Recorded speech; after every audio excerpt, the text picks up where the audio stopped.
Bom dia, meus amores. Como vocês estão? Espero que bem. Eu também estou bem. E hoje nós estamos entrando no nosso 20º dia. Glória a Deus, né? Por isso. E vamos começar nosso dia. Vamos continuar falando sobre as características distintas de Marcos, a parte 2. É uma leitura bem longa, então a gente dividiu para dar certinho aí, amém? Vamos começar fazendo a nossa oração inicial. Senhor nosso Deus, gratidão por mais um dia em que abrimos a Tua Palavra com fé e humildade. Hoje te pedimos que o Teu Espírito Santo nos ajude a reconhecer Jesus não apenas como poderoso, mas como Cristo que também sofreu, o servo que entregou por amor e o Filho do homem que nos chama ao discipulado verdadeiro.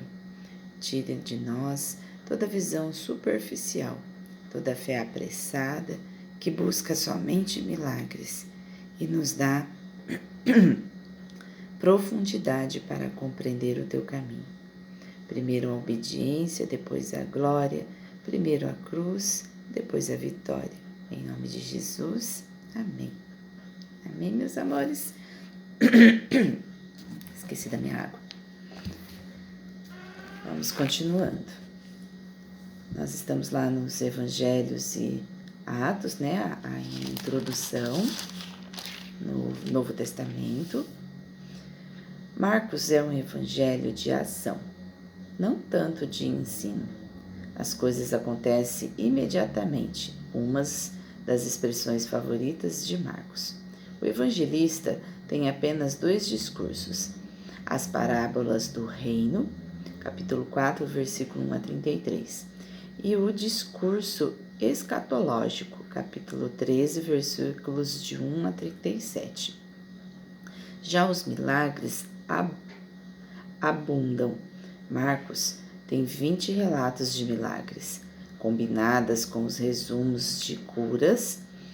Estas unidades compreendem 1/3 do Evangelho e constituem praticamente metade dos 10 primeiros capítulos.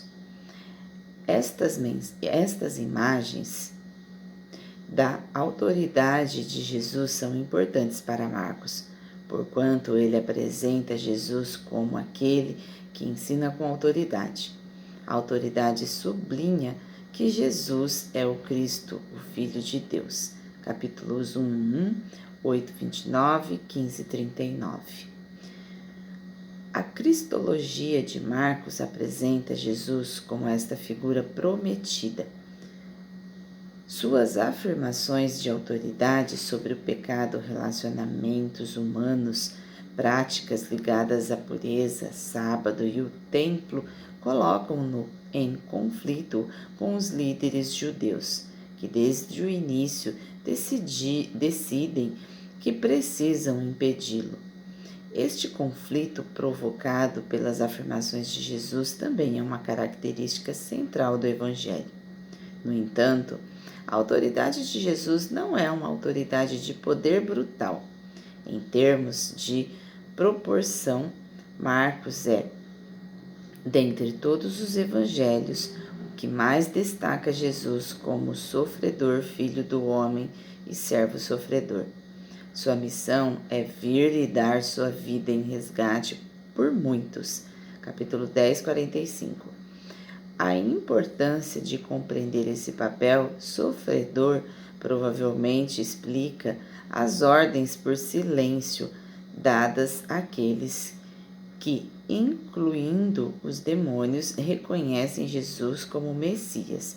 Capítulos 1, 44, 3, 11, 5, 43 e 9, 9. Sem o reconhecimento do seu sofrimento, não se compreende o chamado messiânico de Jesus. É aqui que as exigências pastorais do discipulado também aparecem. Capítulos 10, 35 a 45, compare também 8, 31 a 38, 9, 33 a 37. Nesse ponto, Marcos é semelhante a Mateus. A glória e a vindicação vêm depois do sofrimento. O mesmo Filho do Homem voltará um dia para executar o julgamento, como mostra o discurso escatológico, Marcos 13. A necessidade de discipulado e de ouvir verdadeiramente a Jesus fica evidente quando Marcos observa sem hesitação as falhas dos discípulos. Os instintos deles não os levarão na direção certa. Antes, eles precisam confiar em Deus e seus caminhos. Além disso, Marcos registra as emoções de Jesus e dos discípulos mais do que qualquer outro evangelho. Nós terminamos aqui essa leitura e vamos para a nossa analogia. Autoridade que cura, mas também ensina a cruz. Marcos é um evangelho de movimento. As coisas acontecem imediatamente. Ele mostra Jesus em ação, curando, libertando, caminhando, confrontando, como se nos lembrasse que Deus não é apenas um conceito. Ele entra na história e transforma as realidades. Por isso, em Marcos, os milagres aparecem com grande força. Eles não são show, nem espetáculo, são sinais da autoridade de Jesus. Mas Marcos deixa clara a autoridade de Jesus, não é poder brutal, não é domínio para esmagar, é autoridade que serve, que cura, que restaura e que confronta o pecado com misericórdia e verdade. E justamente por ser verdadeira autoridade, ela gera conflito.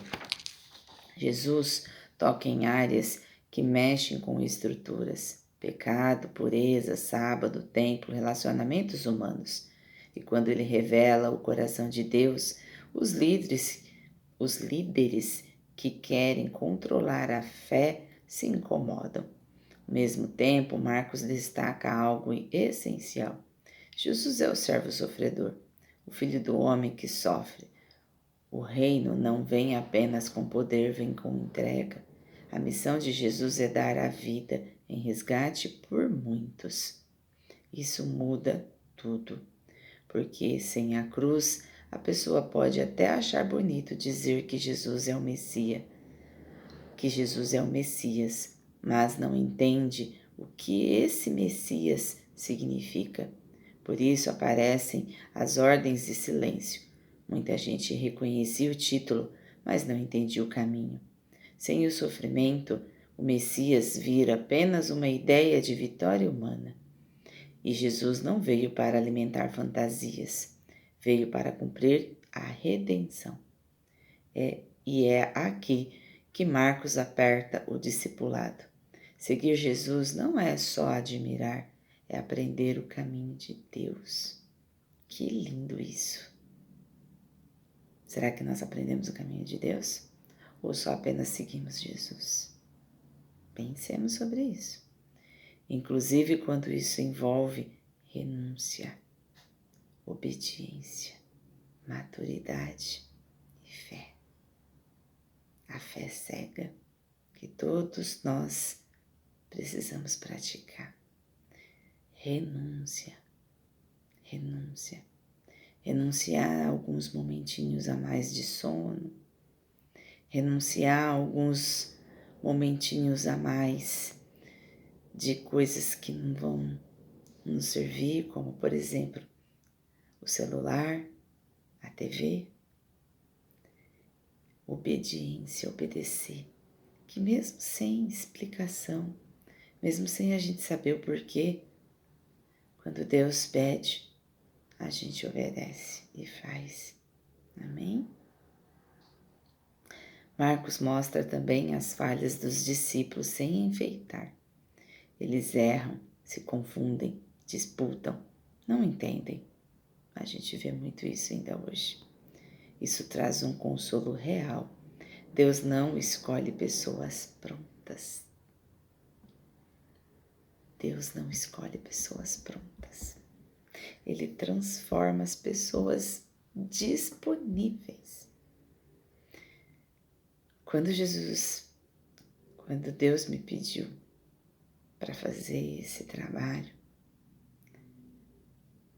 foi quando eu fiquei 1 ano, quando eu passei 1 ano me transformando. Deus me preparou para fazer isso que eu estou fazendo agora. Amém? E outro detalhe precioso. Marcos registra as emoções, porque Jesus não é distante. Ele sente, se move de compaixão, se entristece, se indigna com clareza, se indigna com dureza. Então, meus amores, não é esperar pessoas perfeitas ou sermos perfeitos, é simplesmente começarmos.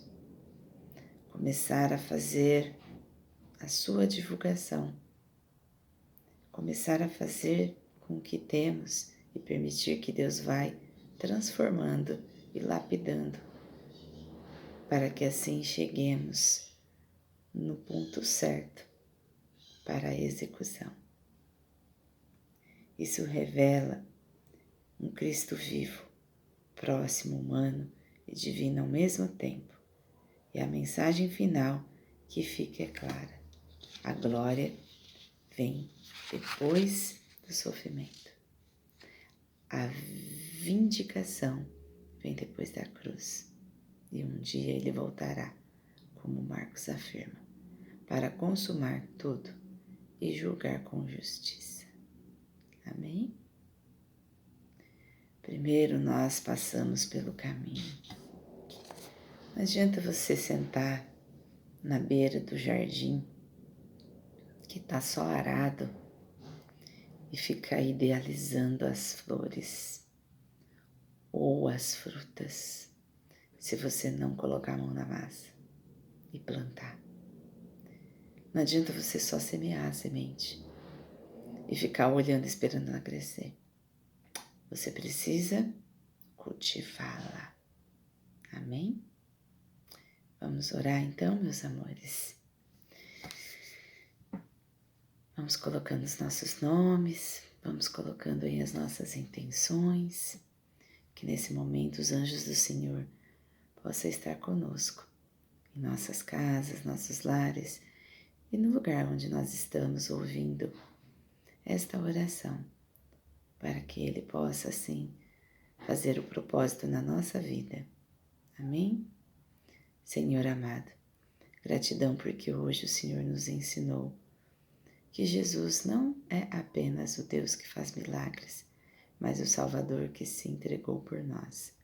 Nesse momento, colocamos diante de Ti todas as pessoas que estão participando do estudo, os nomes, intenções e pedidos apresentados. Intercedemos pelos que precisam de cura, direção e fortalecimento, pelos que estão enfrentando dores e lutas internas, pelos que querem aprender a confiar nos Teus caminhos, mesmo quando não entendem tudo de imediato. Pai, forma em nós um discipulado verdadeiro, que saiba reconhecer a Tua autoridade, mas também abrace a Tua vontade, que receba milagres com gratidão, mas também aprenda a caminhar com fidelidade. Que o Teu Espírito Santo nos conduza hoje com paz, discernimento e firmeza. Em nome de Jesus. Amém. Amém, meus amores. Que Jesus esteja com todos nós e que nós possamos ter um lindo dia, que possamos cada dia mais aprendermos e estarmos preparados em Seu nome. Amém? Amores, eu não vou poder colocar mais música, não vou poder colocar os louvores aí no começo que eu colocava. O YouTube tá colocando que tem direitos autorais. E aí, para eles não excluírem lá meus vídeos, então nós vamos ficar sem musiquinha de fundo, tá bom? Mas toda vez que um louvor tocar no nosso dia, eu coloco nos grupos e o nome do louvor para vocês, tá bom? Sempre olhe para vocês com brandura e sempre coloque amor e gratidão, amém? Até amanhã. Beijo, meus amores.